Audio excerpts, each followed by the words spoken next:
शहर के एक छोटे से बस स्टैंड के कोने में एक पुरानी सी चाय की दुकान थी।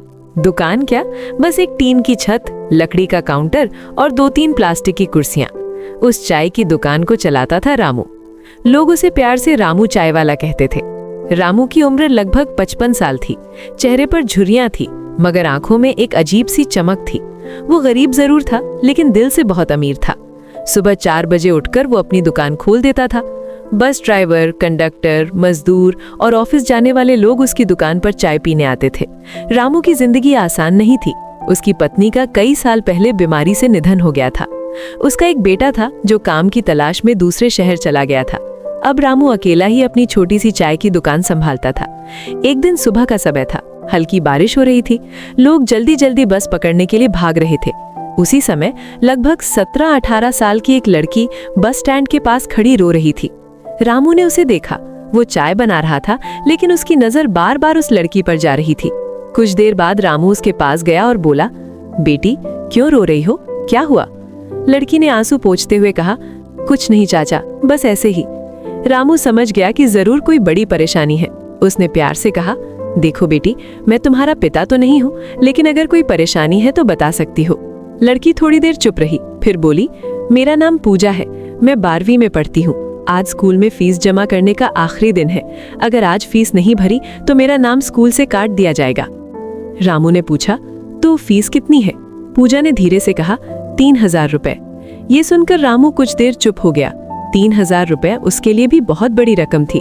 वो दिन भर मेहनत करके मुश्किल से 400-500 रुपए कमा पाता था। रामू ने पूछा, तुम्हारे घर में कोई नहीं है जो फीस भर सके? पूजा की आंखें फिर भर आईं। मेरे पिता मजदूर हैं। 2 महीने पहले उनका एक्सीडेंट हो गया। अब वे काम नहीं कर पा रहे।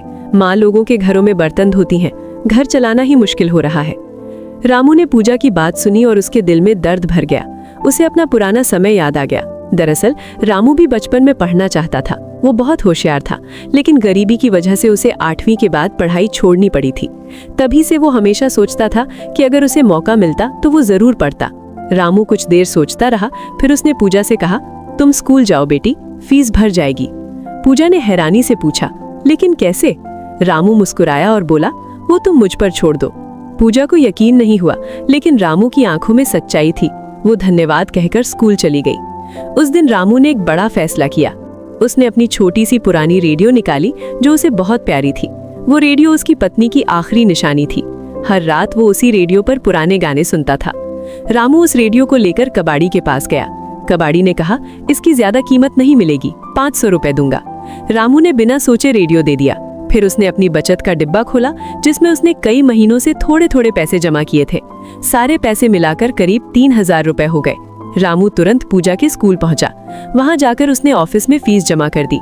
स्कूल के क्लर्क ने पूछा, आप लड़की के क्या लगते हैं? रामू मुस्कुराकर बोला, मैं उसका कुछ नहीं लगता, बस चाहता हूँ कि वो पढ़ लिख कर कुछ बन जाए। शाम को जब पूजा स्कूल से वापस आई तो उसे पता चला कि उसकी फीस जमा हो चुकी है। वो तुरंत बस स्टैंड की ओर दौड़ी। रामू चाय बना रहा था। पूजा की आंखों में आंसू थे। उसने रामू के पैर पकड़ लिया और रोते हुए बोली, चाचा, आपने मेरे लिए इतना बड़ा काम क्यों किया? रामू ने उसे उठाते हुए कहा, बेटी, पढ़ाई मत छोड़ना। मैं नहीं पढ़ पाया, लेकिन तुम जरूर पढ़ना, बस यही मेरी इच्छा है। उस दिन के बाद पूजा हर दिन स्कूल जाते समय रामू की दुकान पर जरूर आती।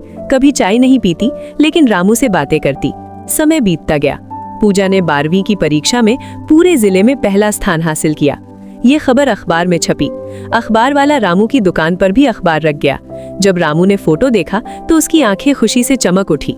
कुछ साल बाद पूजा ने कड़ी मेहनत से डॉक्टर बनने का सपना पूरा कर लिया। अब वो एक बड़ी डॉक्टर बन चुकी थी। एक दिन वो अपनी नई कार से उसी पुराने बस स्टैंड पर आई। रामू अभी भी वहीं चाय बेच रहा था। उम्र अब और बढ़ गई थी। पूजा कार से उतरी और सीधे रामू के पास गई। रामू से पहचान नहीं पाया।